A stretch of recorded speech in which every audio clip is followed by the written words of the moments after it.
So, servus ihr Lieben. An der Stelle erstmal ein gutes neues Jahr wünsche ich euch. Ich hoffe, ihr seid gut rübergerutscht und dass es euch gut geht. Ich habe euch ja versprochen, dass ich mein Mikroskop euch heute präsentieren werde. Ich zeige euch mal ein Bild von dem Ding.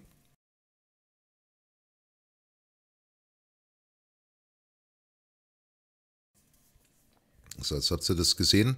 Ich werde euch den Link zu dem Mikroskop bei Amazon in der Videobeschreibung verlinken, weil ich denke, das könnte für euch auch interessant sein. Und der Preis ist, glaube ich, wirklich fair. Momentan sind es, glaube ich, um die 33 Euro. Ich habe irgendwie so kurz vor Weihnachten mit einem Rabattcode, den es vom Hersteller gab, 25 Euro gezahlt, was auch total in Ordnung ist. Und ihr seht es hier im Hintergrund schon, da habe ich eine Silbermünze, die ich letztes Jahr gefunden habe, unter dem Mikroskop. Und das ist echt super. Also man kann hier wirklich eine super Qualität erreichen. Ich drehe sie mal um. Schauen wir uns die mal von der anderen Seite an. Genau, da steht Karl. Also wirklich super. Das macht echt Spaß, weil gerade bei so fummeligen Sachen ist es wirklich schwierig. Ich habe dieses Mikroskop, das gibt es einfach so. Und dann gibt es das nochmal mit so einem zusätzlichen Brett, wo man es hinschrauben kann. Ich habe mir das mit dem Brett bestellt, da ist nämlich so ein Schwanenhals dabei, wo man das Mikroskop arretieren kann. Und ich habe das woanders festgemacht, damit ich von der Höhe erstens mal besser bin und von der Stabilität ist es auch was anderes. Und ich würde sagen, heute schauen wir uns mal ein paar interessante Sachen an. Ich habe ja schon ein paar Sachen vorbereitet. Ihr seht ja zum Beispiel einen meiner Lieblingsfunde. Das sind die Regensburger Heller, die ich hier wirklich gerne finde. Ich schaue mal, dass ich das noch ein bisschen schärfer stelle. Oh, das ist schon ziemlich scharf. Und das ist eigentlich meistens so der Zustand, wie ich sie finde. Es gibt natürlich dann besser erhaltene Exemplare, wie zum Beispiel dieses hier. Das sieht schon deutlich besser aus. Ganz toll, und ihr seht es hier, das ist echt super. Man kann über die Software kann man Fotos aufnehmen und Videos. Und ich nehme dieses Video gerade über die Software selber auf, die bei der Kamera mit dabei ist. Und ich zeige euch jetzt mal den Regenheller in einer wirklich guten Fassung. Da sieht man wirklich schön die Schlüssel, man sieht oben das Haar. Also wirklich sehr schön. Ganz toll. Also und da unten sieht man auch das V. Sehr schön. So, was haben wir denn hier noch? Ich zeige jetzt mal einen anderen Heller, und zwar ist das ein Augsburger Heller. Und man sieht hier, ich suche mal gerade, dass ich irgendwas zum Spitzes zum Zeigen finde. Nehmen wir mal, ich habe ja genügend Stifte. Nehmen wir uns mal einen schönen Stift, nehmen wir mal einen Bleistift dazu. Genau, ihr seht hier da den Granatapfel, was den Augsburger Heller auszeichnet. Und dann habe ich hier noch zwei Heller, die habe ich glaube ich 2015 oder 16 gefunden. Da weiß ich jetzt leider nicht mehr, was das für Heller waren. Und ihr seht hier einen fatalen Fehler. Ich habe damals, das ist ja auch schon 5, 6 Jahre her, da habe ich die Münzen noch gereinigt. Diesen Fehler sollte bitte keiner machen. Es ist wirklich schade, man zerstört das, was man Patina nennt und was wirklich wichtig ist für so eine Münze.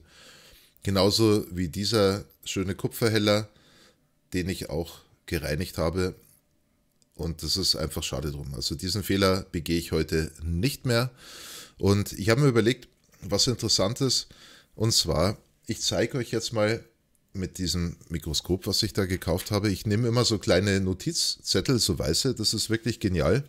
Ich zeige euch jetzt mal Funde, die ich gemeldet habe damals auch, und da habe ich euch ja auch mitgenommen in einer Folge, wo ich im Landesdenkmalamt, im Bayerischen Landesamt für Denkmalpflege, Zifix, war. Und zwar ist das hier ein Silberdenar, den ich damals gefunden habe.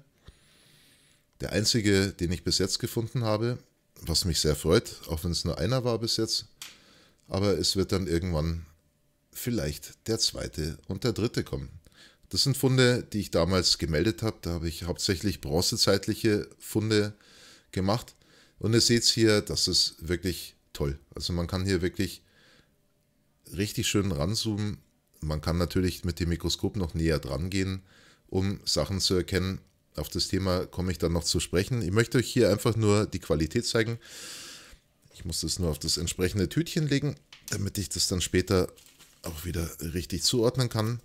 So, dann habe ich hier einen Sesterzen. Das ist also ich habe 2 Stück gefunden und der ist wirklich in einem super Zustand. Der andere ist leider flach wie ein Stein. Ich drehe ihn mal um für euch.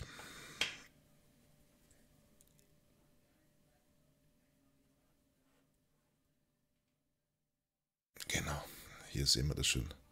Also ihr seht, das ist schon toll. Und vor allem, man sieht es ja hier auch ganz gut, ich hole mal den Bleistift dazu, die ganzen Angriffsflächen, die auf der Münze stattgefunden haben, die das Ganze auch schwer leserlich machen, durch einfach die lange Zeit im Boden plus die Sachen, die der Landwirt über Jahrhunderte, zum Beispiel beim Acker, dort abgelassen hat, der Boden selber, wie das die Münzen angreift. Und man hat hier wirklich die Möglichkeiten, dass wenn man es nicht gut lesen kann, dass man dann zum Beispiel auch ein Foto machen kann und das dann in einem Bildbearbeitungsprogramm noch weiter bearbeiten kann, um das Ganze auch wieder lesbar zu machen. Und das ist wirklich genial. Gerade mit einer Lupe ist das immer recht fummelig. Dann zeige ich euch was richtig Tolles, und zwar von den bronzezeitlichen Funden, die ich damals gemacht habe. Da habe ich hier so eine Sonnenscheibe. Das war ein Anhänger. Könnte auch eine Fibel gewesen sein. Und ihr seht es hier selber mit den konzentrischen Kreisen.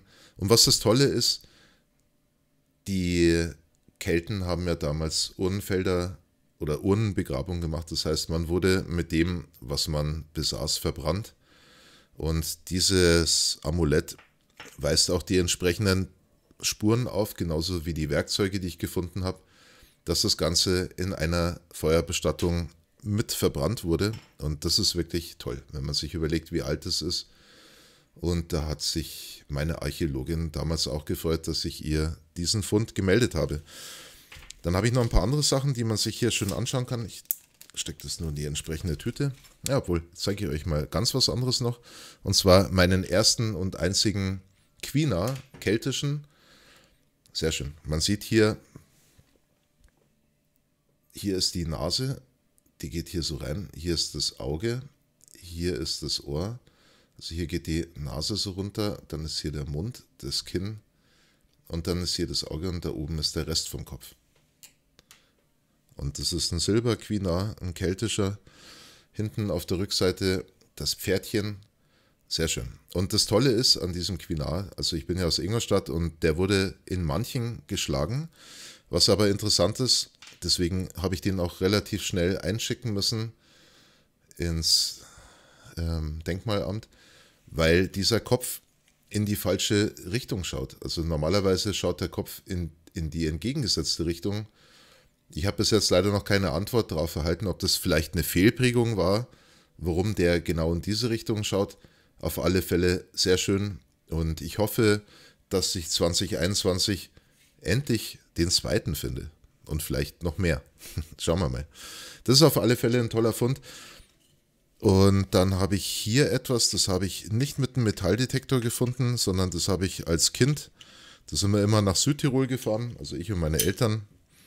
Und dann habe ich in einem Weinberg diese römische Silbermünze gefunden. Da sind wir wirklich in Südtirol, da ist ja, sage ich mal, die Hauptbeschäftigung, dass man schön rumwandert. Und da sind wir die ganzen schönen Wege, die da durch die Berge so durchgehen mit so Flussläufen an der Seite, sind wir an einem Weinhang vorbeigelaufen und da hat was Silbernes aus dem Boden, also die Kante hier herausgeschienen. Und da habe ich mir gedacht, hey, was ist das? Und habe hingelangt und habe diese römische Münze gefunden. Da war ich, sage ich mal, 7 oder 8 Jahre alt. Sehr interessant.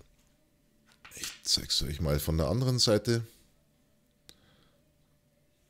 Sehr schön. Also es macht wirklich Spaß. Und das Tolle ist, man kann es dann einfach so liegen lassen und es bewegt sich nichts. Also das ist gerade mit einer Lupe, ist das immer recht fummelig. Es ist zwar angenehm auf dem Feld, da habe ich sie immer dabei, um schnell Sachen begutachten zu können. Aber es ist dann toll, wenn man am Rechner sitzt und sich die Sachen in Ruhe anschauen kann. Und das Tolle ist, wenn man sich die Sachen in Ruhe anschaut, da fallen einem dann zum Beispiel interessante Sachen auf. Ich habe zum Beispiel dieses hier letztes Jahr gefunden und ich habe immer gedacht, das ist irgendwie eine Bleischeibe, irgendeine Unterlegscheibe. Aber ich muss euch die andere Seite zeigen. Das scheint doch irgendwas anderes zu sein. Und zwar, es war vergoldet. Man sieht es hier ganz gut. Hier ist noch ein Rest von der Vergoldung übrig. Hier drüben noch mehr. Und ich habe mir das länger schon unter der Lupe angeschaut. Also mir kommt es vor, wenn man sich das länger anschaut, als wenn es ein florales Muster ist, wo hier vermutlich ein Stein gefasst war. Und was mir dann zusätzlich noch aufgefallen ist, wo ich mir das unter der Lupe angeschaut habe, ich drehe es mal, dass hier entweder Buchstaben drin sind, man sieht es hier, oder dass dies eine Verzierung ist. Und das muss ich dann doch mal fotografieren. Mit Corona ist es ja momentan schwierig, meinen Archäologen zu besuchen und ihm mal fragen. Also vor allem hier oben ist auch ein Loch. Das könnte tatsächlich ein Anhänger gewesen sein. Ich würde jetzt mal sagen, Mittelalter aufwärts. Also nichts, ich vermute mal nichts älter als Mittelalter. Aber Mittelalter wäre sehr interessant. Das würde mich sehr freuen. Ich zeige euch hier mal die Rückseite. Und mir ist das mit diesen Buchstaben, also das mit dem Gold, das habe ich schon irgendwie mal gesehen gehabt. Und dann habe ich mir gedacht, ja gut, vielleicht bilde ich mir das auch nur ein, aber man sieht es richtig schön unter dem Mikroskop. Und ich habe jetzt hier auf der Rückseite nicht wirklich irgendwas gesehen. Also das ist wirklich, sage ich mal, auf die Vorderseite ausgerichtet. Es kann auch sein, dass die Rückseite, also ich vermute, dass die Rückseite hinten, ich drehe es nochmal um, dass die einen Deckel drauf hatte. Deswegen ist vielleicht auch die Rückseite nicht verziert, dass hier hinten einfach sag ich mal, ein Abschluss war, ein Deckel. Ich zeige euch nochmal das Gold hier. Also man sieht es wirklich schön, dass hier eine Vergoldung stattgefunden hat. Und das ist auch richtig schön erhaben. Und das ist mein Bleistift. Genau, da ist es noch hier drüben. Und hier drüben auch nochmal sehr schön. Also das sieht wirklich sehr interessant aus. Und wie gesagt, da werde ich dann, wenn ich das Video fertig habe, Fotos von machen. Und werde sie mal meinem Archäologen schicken, damit er mir mal vielleicht verraten kann, was das ist, was ich da gefunden habe. Dann kommen wir mal zu noch zwei anderen interessanten Funden, die ich gemacht habe, die ich damals auch mit den keltischen Funden mitgemeldet habe. Und zwar habe ich auf dem Acker römisches Glas gefunden und das ist altes römisches Fensterglas. Also das hat hier, ich drehe es mal seitlich für euch, das hat hier so eine Noppe, wie so ein Pickel. Und so waren damals wirklich bei besser gestellten Römern die Fenster verziert. Also ganz viele von diesen Noppen nebeneinander. Und es ist auch nicht von einem Noppenkrug, sondern das scheint Fensterglas zu sein. Und wenn wir schon beim Glas sind, dann habe ich hier noch ein Deckel von einem römischen Gefäß, vermutlich von einem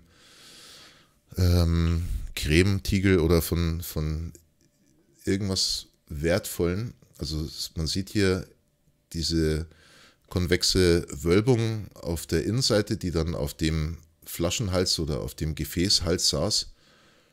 Und so sieht das Ganze heute aus. Also wirklich, ich bin froh, es ist wirklich noch gut erhalten.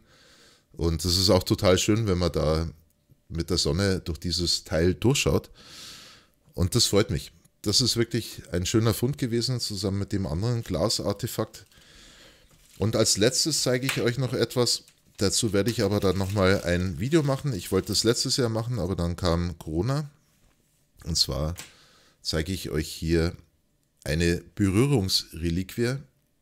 Machen wir mal die Öse nach oben. Aber zu der, wie gesagt, werde ich dann ein spezielles Video nochmal machen. Das ist ein gefasster Stein. So sieht das Ganze aus. Ist liebevoll gefasst und das nennt sich eine Berührungsreliquie. Woher weiß ich das?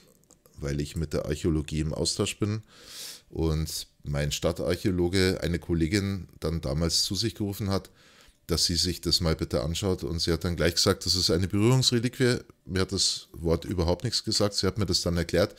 Und ich werde dann dazu mal ein Video machen. Und der Plan war nämlich eigentlich, dass ich letztes Jahr mich mit ihr treffe, weil ich werde diese Berührungsreliquie der Stadt Ingolstadt schenken, damit die entsprechend im Museum aufbewahrt wird und ihren einen guten Platz findet.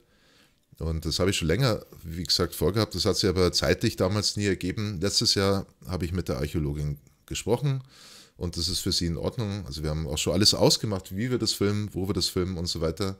Und sie würde dann in dem Video auch was dazu erklären.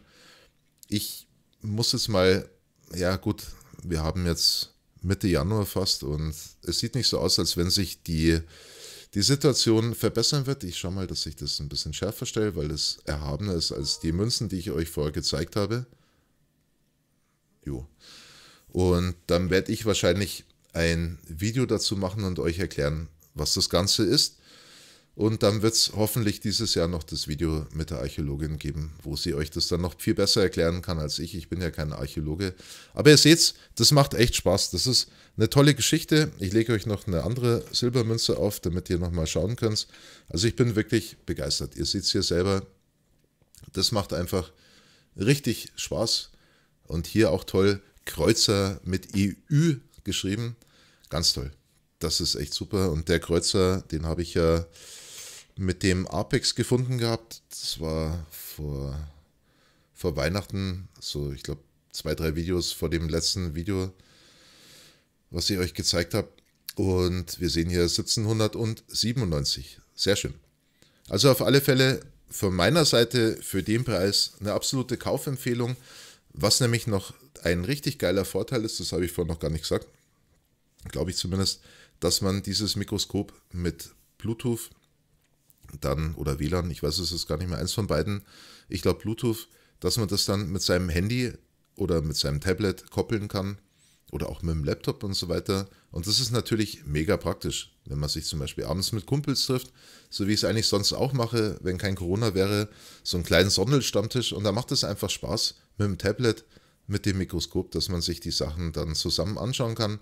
Jeder sieht was, es sind auch klare weiße LEDs mit eingebaut, die dieses tolle Licht auf das Objekt dann werfen, sodass man hier auch eine tolle Ausleuchtung hat. Und das ist natürlich zum Fotografieren von Funden für die Fundmeldung auch nochmal richtig super, weil ich lege dann, ich zeige euch mal das mitgelieferte Brett, was dabei ist. Ich nutze immer einen Ausdruck, den ich mir mal im Internet ausgedruckt habe.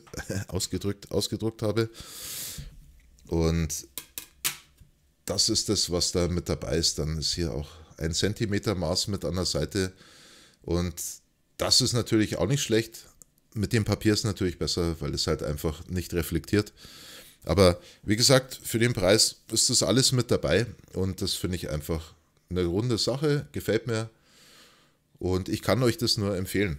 Und es würde mich interessieren, falls ihr sowas schon habt, ob ihr damit zufrieden seid, ob ihr vielleicht ein anderes Modell habt von einer anderen Marke, schreibt es mir bitte in die Kommentare.